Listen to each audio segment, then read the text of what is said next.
The true nature of humanity is so different than what we have been told, than what we have been sold. I want to have a chat today about what I believe and what I'm seeing is coming true about the true nature of humans. Because if you know me from the podcast, Out of Our Minds, from my work, I speak really highly of human beings. And I actually think that's a kind of rare trait today, honestly, is not everyone really has such reverence for the human race.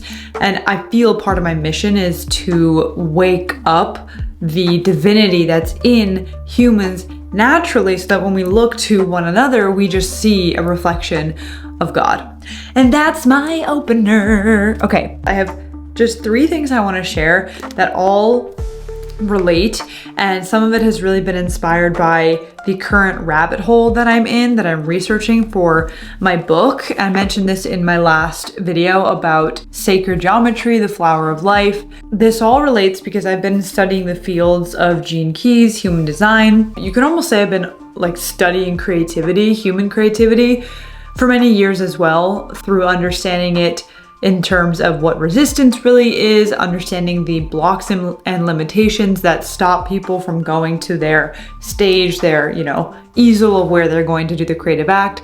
I've been seeing it myself. And I want to share 3 things that are coming through around this that are interesting. That's why I'm sharing them. So buckle up and let's have a chat. Also, I made a matcha. So here we go. Wow. This is a good matcha. Look at that green. Look at that green. So this first thing is about the true nature of humanity, and I want to read you an excerpt from this book, The Ancient Secret of the Flower of Life, Volume 1, by Drunvalo Melchizedek. Yep, that's correct. I'm already pinging with things from this book, so I wanted to read an excerpt that just really got me thinking. At one time, we existed on Earth in a very high level of awareness that was far beyond anything we can even imagine right now. We hardly even have the capability to imagine where we once were, because who we were then is so out of context with who we are now. Because of the particular events that happened between 16,000 and 3,000 years ago, humanity fell from that very high place through many dimensions and overtones, ever increasing in density until we reached this particular place, which we call the 3rd dimension on planet Earth, the modern world. This has to do with the fall of Atlantis and how it changed our reality. I literally don't know anything about the fall of Atlantis, but I'm diving in, and what I do know is about humans and our highest potential and the truth of who we are. So this is where I'm starting to connect dots. And I just started to read this section, and it's talking about how we used to literally operate our vessels in a totally different capacity. Even the way we used to breathe was different. And something that I actually have naturally started to do when I guide breath work, and this is also something that my mentor does, is guiding people to breathe into a part of their body as if that part of the body has lungs, right? The most common would be to breathe into the heart as if it was one big nostril. Point being, when I read this, I was connecting in with this idea that the way we use our breath intentionally, right? So taking conscious breaths, you actually are sending energy to a part of your body. So without going through a whole different tangent, human beings, like the species that you are a part of, is not inherently this flawed, messed up being. It's actually very divine and beautiful. And yes, here on this earth experience, we're meant to experience these limitations and these blocks and stories that make us think we are limited, but that's kind of part of the whole game. It's this paradox of the point of the human experience is to feel like you're limited, only to wake up and realize you're actually an infinite soul. And what I am tapping into is that we used to live fully in harmony with this. Like, call it the Atlantean age or whatever, whenever it was, I really think that there was a time when the collective, everyone was on board and was like, yeah, we are divinity. And it's wild to me today that people walk around fully in denial, not even aware of the fact that they are divinity. it baffles me, but it also makes sense. Like, it baffles me and it makes sense at the same time, which is weird, but it's more so a fascinating thing to me that's occurring, which is that we have forgotten. And that's part of my mission, is I'm here to help us remember, and to also unleash genius frequencies, divine frequencies from within us, because that's ultimately who we truly are. The thing that's most important, though, is to realize that returning to this state, I actually think is quite easy. It just depends on belief systems and patterns that are playing out in your life. But the way that this reality is constructed and the way it works to be a human is that it's literally like the higher power in your life is always creating circumstances to just affirm how powerful you are. So it's like the typical thing that we'll say, if you believe that you are not enough, this universe is so loving, it will literally just show you evidence of what you believe. So it will say, yeah, here you go. This is like an illusion of you thinking you're not enough. And what happens is, the more you are willing to go into the shadows and into your whole self, the self-discovery, the more you come into contact with how divine all things are. So this leads me to my second point about sacred geometry. And by the way, if you're confused about this style of video, and what I'm doing on this channel is I'm sharing puzzle pieces of the divinity of the human form. It's kind of a mini project that I'm doing with YouTube, as I also write a book on this subject. So I'm sharing snippets of the knowledge fields and the downloads and the revelations that I'm having with you. So, number 2, this second revelation is around sacred geometry, and how when you recognize patterns, when you can see related patterns in your life, whether that be about yourself or whether that be about nature and mathematics, and that as above, so below, the more you see that, the more you then amplify this baseline frequency that all is connected, all is one, and that this universe is actually quite beautiful, and there's like a rhyme and a reason to this whole existence.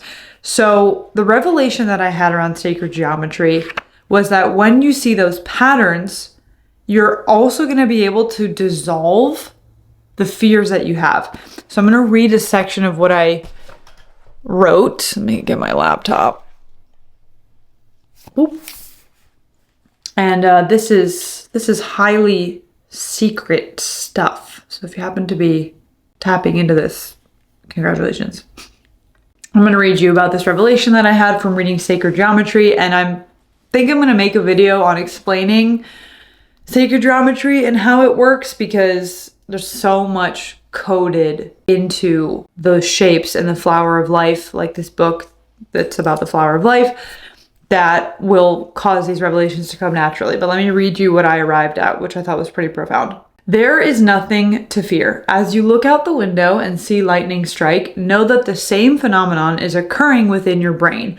Neurons firing over preferred pathways, and yet you do not bat an eye. When you see what is happening outside is what is happening inside, you can feel held and secure in the divine nature that is always, always at play. There is nothing to fear. Your stomach rumbles, and so does the sky. Rivers flow in the same shape as branches. Stretched skin appears like ripples on sand dunes. There is nothing to fear, not when you can see the divine order playing out at every inch and every mile of this planet and beyond. It is only when the limited human mind makes meaning, labels, and interpretations that we forget what really is. When you can identify the fractal patterns taking place at all levels, you turn on observer consciousness, the awareness that started it all and that continues to iterate in every single one of these occurrences. They are not random, they are not good nor bad, they simply are, they exist. Not only do they exist, they are an infinite echo of the original source. The moment you make the connection that as above, so below, you are at one. So I wrote this after I was basically this is how I put it. I was in coherence with the knowledge field of sacred geometry.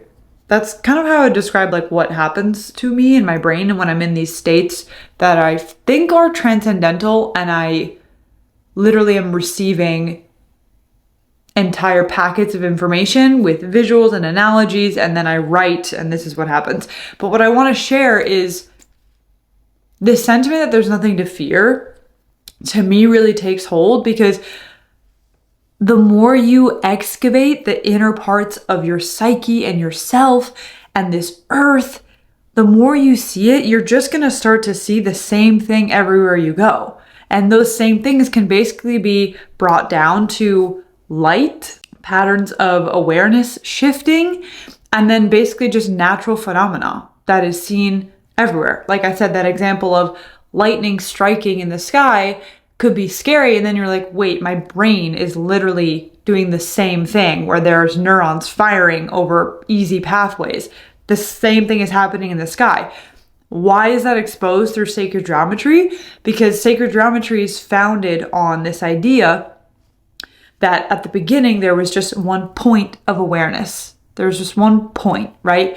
And its awareness existed around it like a circle, and there's a center point. And then what happens is some magical thing causes that point of awareness to move, and when it moves to the edge of that circle, its new central point of awareness causes this next shape to occur, which is called the Vesica Pisces. And you basically iterate on that again and again and again and again, and you get the flower of life.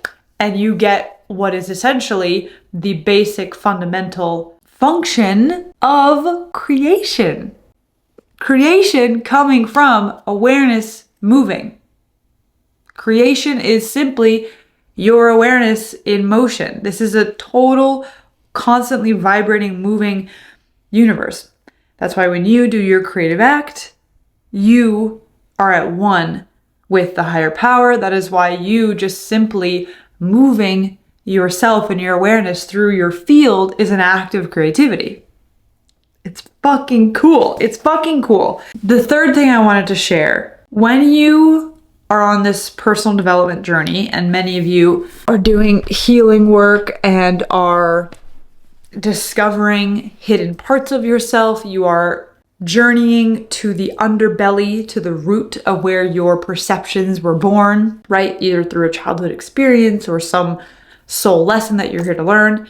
And what we find in the healing journey is that shifting, if you had to imagine you as like a central singular point of awareness, when you move that to a shadow, you're just letting the process of creation unfold. Like the same way how the flower of life is created, when you move your awareness to a shadow, you now illuminate the real nature of that shadow, which is not that it's not actually darkness, it's just light in disguise, or it's just something that was yet to be seen by the light of your awareness.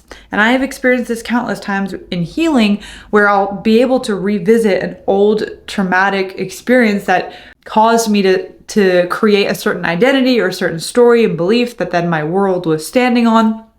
And when I bring the light of my awareness, simply my consciousness to that through the lens of my heart, right, through total acceptance and neutrality, I see the true nature of that thing, which in the past I would have called bad or traumatizing or negative, and instead I just see light.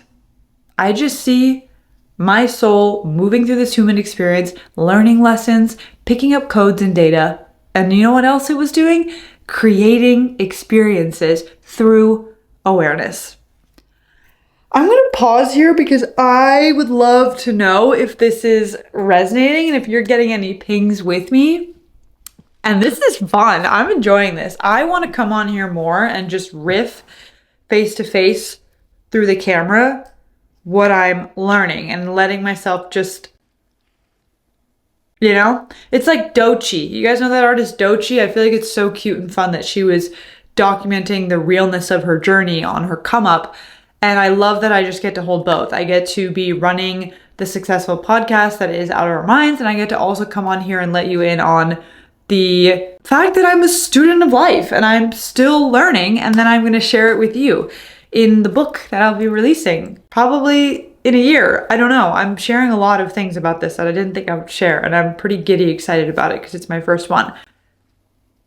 So what I want to wrap on for today and this little chaotic fun transmission is that I want to clarify what I mean with all this talk of of genius activation, right? If you check out my work, I have workshops and things like that on genius activation and how to access the genius frequencies within you. Genius is a term that I love because for a lot of people, you'll be quick to write it off and to be like, genius, me, like, what are you talking about? But everything I'm touching on is alluding to this idea that the human form is pretty fucking spectacular. And you, as the human that you are, have frequencies within you that are exquisite.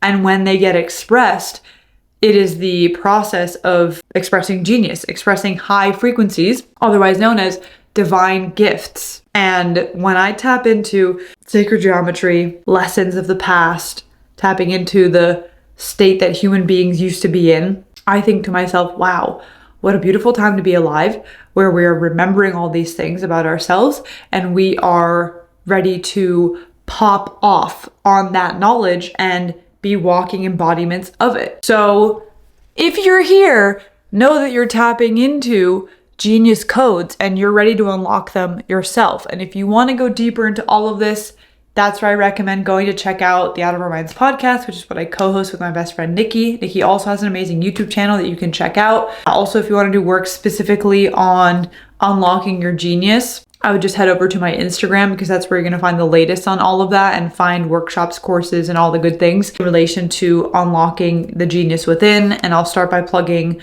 a free workshop in the description below that's called How to Be a Genius. It's a really good place to start. Let me know if you want to see more videos like this and if you want a full video explaining sacred geometry in a bit more depth and what else you're curious about.